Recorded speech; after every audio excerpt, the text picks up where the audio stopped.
Spoiler alert, this episode contains spoilers for episode 8 of ImpTab Avatar 10,000 Things. Not as big of a spoiler as in our last episode, but I still want it there just for completeness, don't want anybody falling through the cracks. Anyway, on with the show.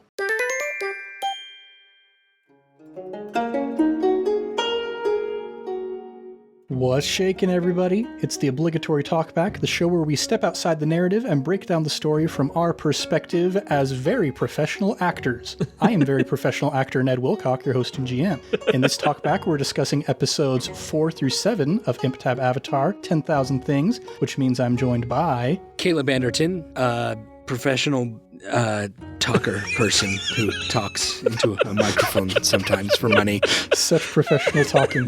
McKenna Steele, highly unprofessional. And Christian Randall, professional, save for the fact that I don't get paid for anything. Even at his real job, No, they don't pay me for they that. pay him.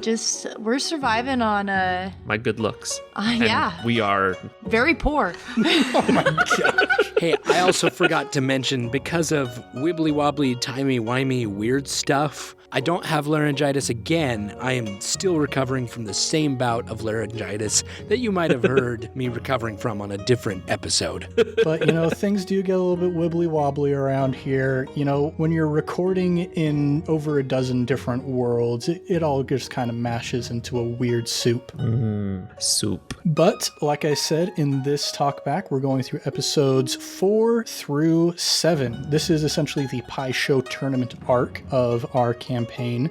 And so we're going to pick up, we've just barely finished the Buzzard Wasp fight, and on the journey to Bossing Say, we started to really dig into the guide and comfort move. And I just want to get your response to that moment, because I thought that was a super powerful moment for the campaign. Yeah, for me, that was such a drastic, shift in my mindset as, okay, the idea that, I had to go out and talk to these characters and actually, have some RP in order to heal. I just loved that. I thought that was so cool, and I feel like it was so fun to just, dig into it right after that really kind of technical episode we had previously with the fight. Well, and I feel like it really helps to take those really intense moments of these battles or whatever caused you to have that damage or conditions in the first place, and it really helps to solidify the outcome of said conditions, how it affected you and how it affected the relationships around you. And I really wish more RPG systems were more based upon that, because in the time that I've played any type of RPG, I've never felt such a connection to my other players. Mm-hmm. Helps you connect to your own character as well. Absolutely. Just the fact that traumatic stuff has happened, and you can't just be like, oh, I guide and comfort them. Check. You can't just check the box. You have to actually roleplay through the situation in order for the things to happen. And I think that's cool. Yeah, I think I mentioned this during the episode itself, but I love how this RPG compared to other RPGs, in D&D, if you have these character moments, it's really just icing on top of the cake. And we love it when those happen in those games. But this game actually mechanizes those awesome character moments. And so you get to learn things about your characters and about their relationships that probably would never have existed otherwise. Yeah, just honestly, that first episode, it was unexpected for me because we'd never done it. I didn't know what was going to happen. Just having those conversations after the Buzzard Wasp fight. And I feel like Amar really kind of became a part of the cohesive whole of the group in that first episode. Totally. Mm-hmm. And following that guiding and comforting session, we finally made it to Bossing Say. How did you guys feel when you were entering the city? Did you expect that things were going to get as crazy and political as they did? Absolutely not. No way. I don't know what I expected. In my mind, I was like, I know something crazy is going to happen, but I don't know what it is. So I felt like my expectations were both low and met, if that makes any type of sense. Yeah, well, we did have pretty early on those moments of hey, there's this person who watched us come in and it was very interested in the fact that we're coming from Wan Shi Tong. So we started to have those little moments along the way, kind of right from the beginning. Mm-hmm. But it got crazier than I was expecting. Well, and then also right away, Loeb Sang was right there at the gate and we just didn't do anything about it. Yeah, we really didn't even have to go all the way in. We could have just, been like, oh, hey, bud, what's up? Let's go. If we would have just, hung around there a little bit longer. Hold up. He was at the gate? He was right there. Yeah, you guys walked into the city, you met up with Professor Che and Professor Quay, and on the way up to the middle ring, I was like, yeah, there's people demonstrating off to the side for the potato cabbage war. Shoot, he was there? Of course he was there.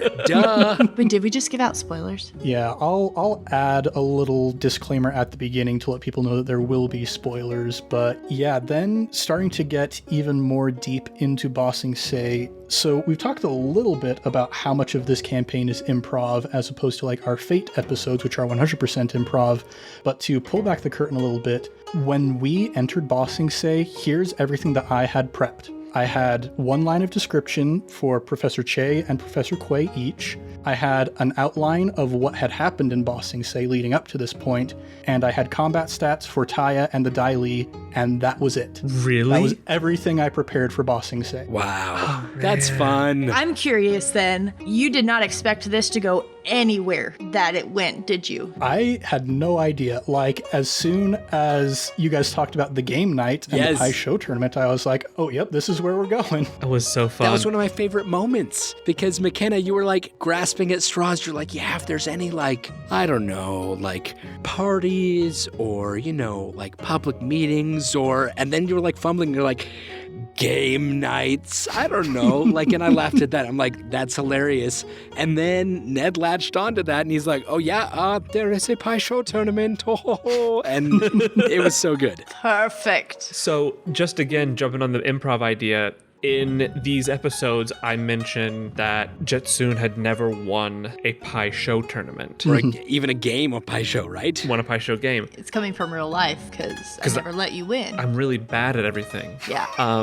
But that was something that I just thought would be funny and kind of a throwaway thing, but later on becomes rather significant. Yeah, when you're actually in that final game against the king. But yeah, this was a fun episode. We started to get a sense of what the city is like. We start to get a deeper sense of, hey, people are watching your every single move while you're in the city. Yeah. I hated that so bad. Spooky. And you guys, I loved how bad you guys were. Oh, so bad. With your focus rolls. And My focus was bad, man. No, focus is terrible. fine. I'm good at focus. It's the creativity rolls for deceiving. That's and what it was. hiding, No, mine's sneaking just around. straight bad focus. Yeah, because you were trying to have all these creative solutions, and then you're like, oh wait, my character I am not creative. And that, in large part, is what led to so many of these interesting political twists and all of the red tape you guys were trying to work your way through. Is if you'd rolled well, then stuff would have gone well for you. Oh, yeah. And just like every step along the way, every choice you make does have a consequence when you're improvising the game to this degree. It was wild. Man, this is true long form improv. Yeah.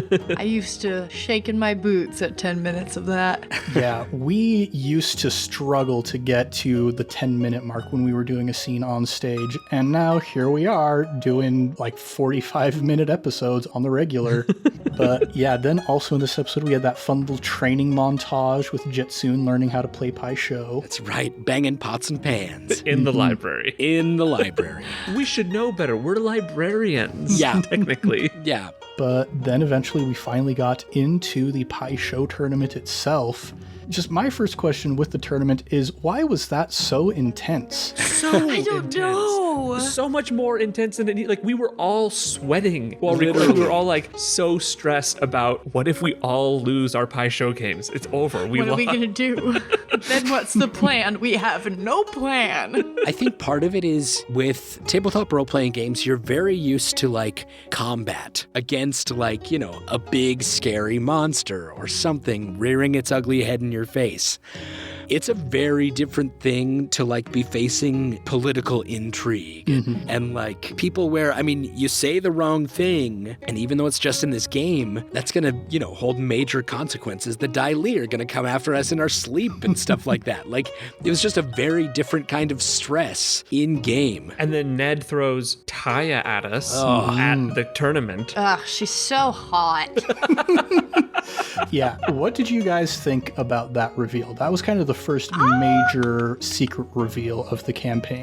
I loved it so much. I'm so excited. Oh my gosh. I have been waiting to see what happens with her. Because I knew if we were bringing Amar back, more than likely Tiya was going to be somewhere involved in this. There's no way. I mean, our whole entire goal is getting these, like, all this stuff back. I didn't think we would see her so soon, but oh, I love her. Oh, she's so cool. She's like Captain Phasma in Star Wars.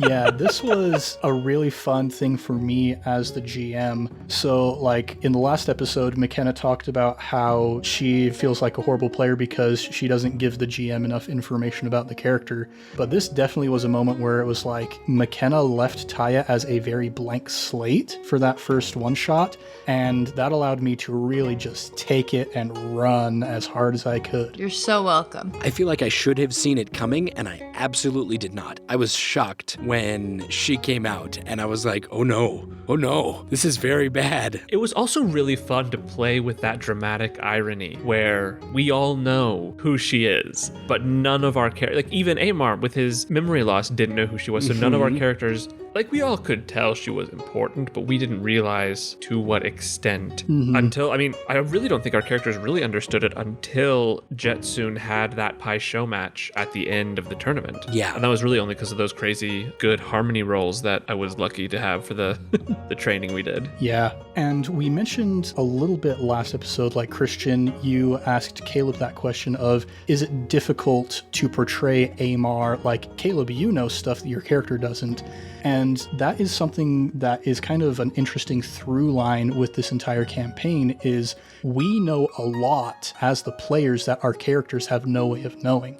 And so there's kind of a willful playing dumb that's going on our part in order to let the story be what it needs to be. Like, you look at the entire premise of the campaign in general, all of us know what happens to the air nomads. All of us know what Firelord Sozin is going to do. And so in order to tell a good story, though, in this prequel setting, we need to willingly make sure that our characters don't know any of that so that we can portray them realistically. And I think we've been doing a pretty good job so far. I think so. I think half the time that's because my brain just throws that in the back of my mind and says, oh, that's not where we're ending up. And so I kind of forget that's where we're headed eventually. Yeah, that's future Zaya's problem. Yeah, that's future Zaya's problem. So that's a thank you brain moment. But no, I think so. I think especially if we just get so caught up in just what's happening right now, it helps so much more to not have to worry about like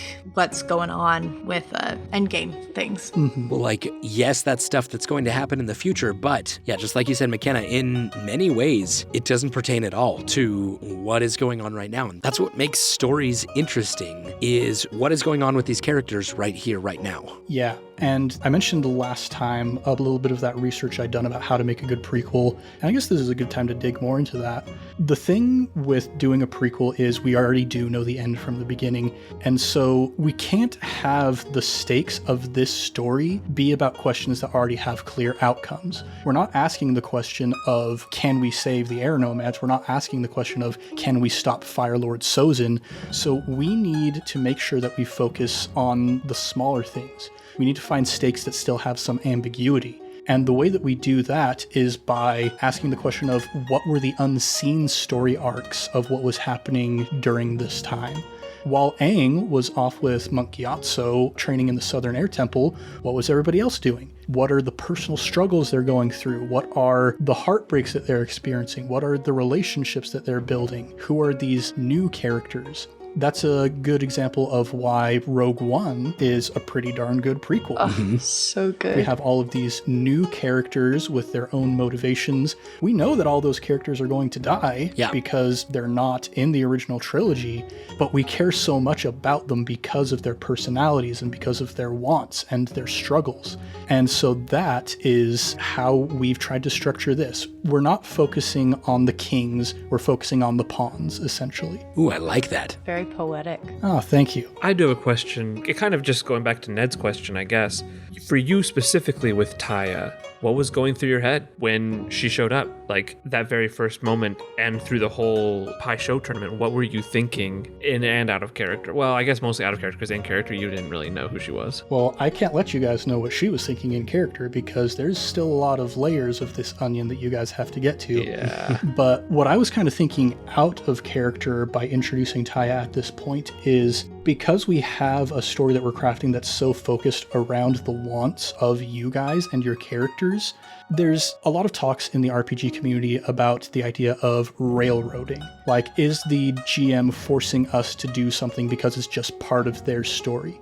But here's a little secret for all you GMs out there. When your story is focused on what the characters want to do, you don't have to worry about railroading because every quest hook that you're presenting for them is something that is meaningful to their character. Like earlier on when you guys first entered bossing, say at the beginning, I knew that Zaya's whole shtick was, hey, I left the Southern Water Tribe so I could find these waterbenders who disappeared, and it'd be kind of a jerk move if I were to just ignore that and not give you guys an opportunity to go to the Foggy Swamp and find those people.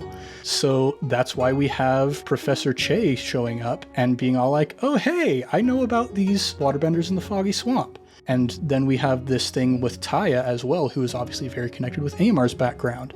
And then later on, we start to see some of these things with Jetsoon and his backstory. So the introduction of Tiya in this moment was essentially me looking forward and saying, what is going to be meaningful for these characters? What stakes can I present that are going to make them feel connected to the story and to move it in a direction that is going to give them the best experience? Just in general, as a GM, I think you should make the story much more for your players than it is for you. That is good advice. Yeah, like if I have my story that I want to tell and I'm trying to shove it down your throats, then that's not going to be a great time for you guys. But if my interests are your interests, if I decide to make what you guys want, what I want, then boom, it's synergy, baby.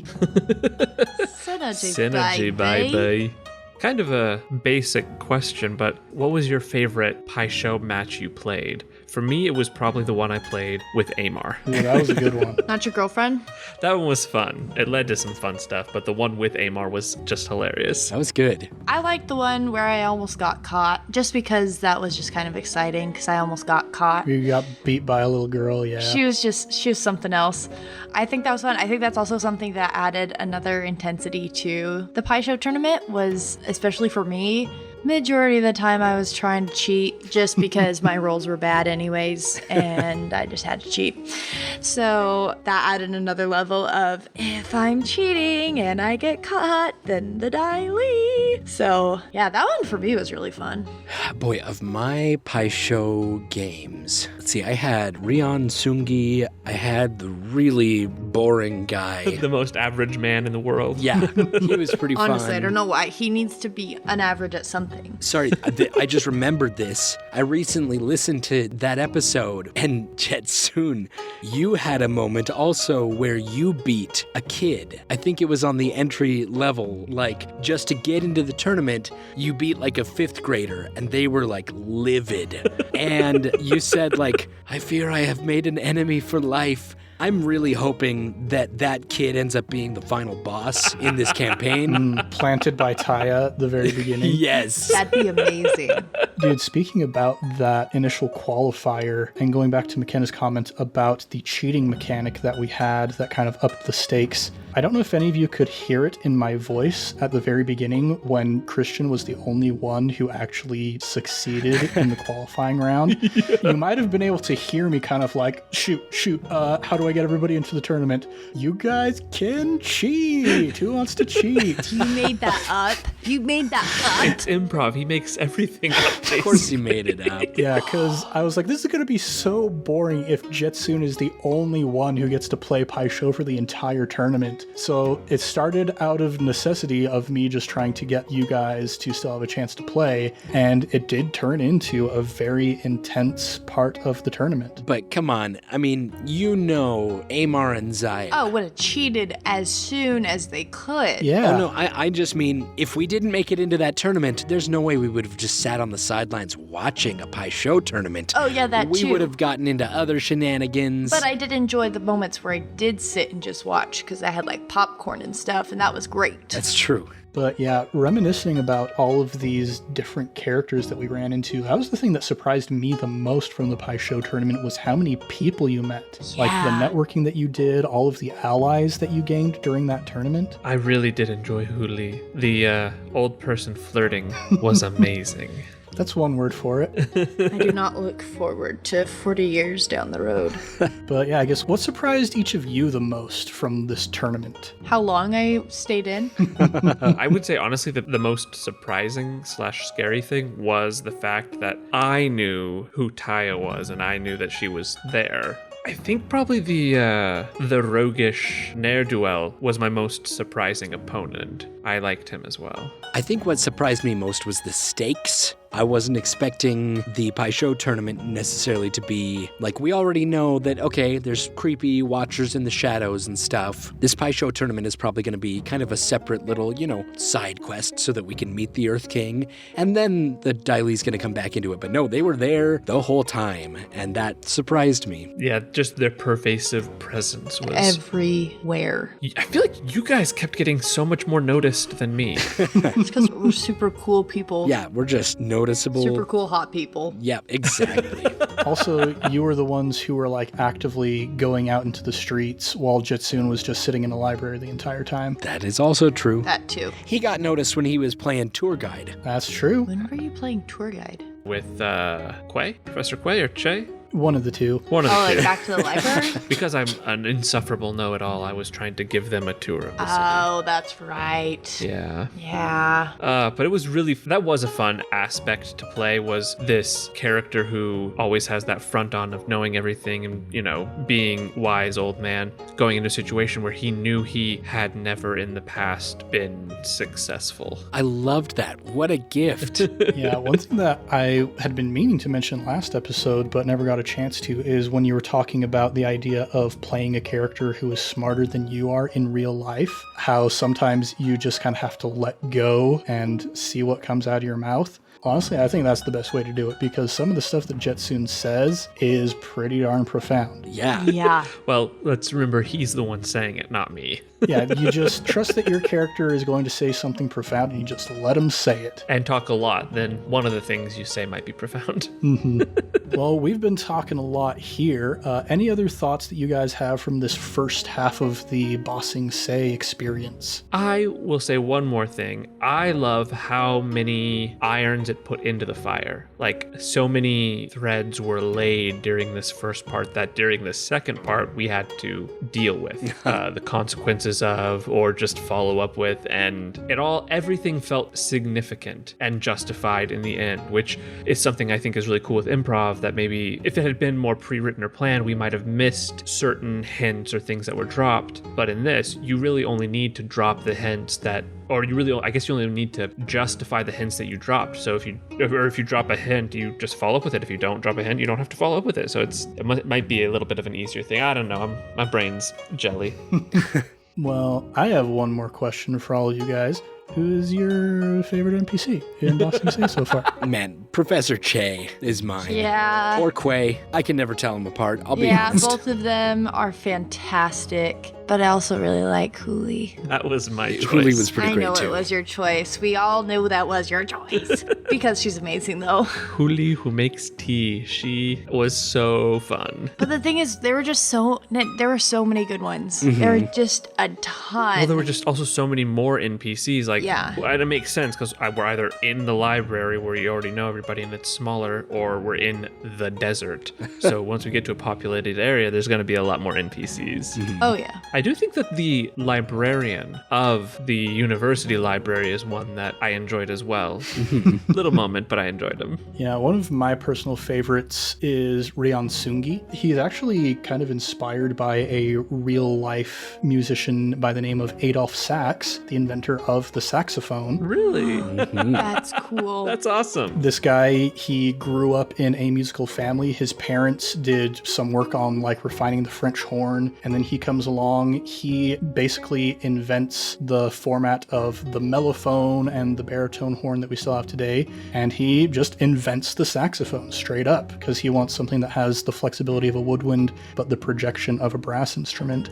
So yeah, that's our little real-world history fun fact corner. But yeah, that was also really fun having him be part of it. And also, it was a funny, dumb little moment, but I loved it when we decided that he was like franchised and there were like a bunch of tsungi shops out there. I know we get more screen time with him in a few episodes, and I liked those moments with him a lot. Yeah, but we're getting ahead of ourselves. Yeah. We'll pick up with that episode in our next episode of the Obligatory Talkback.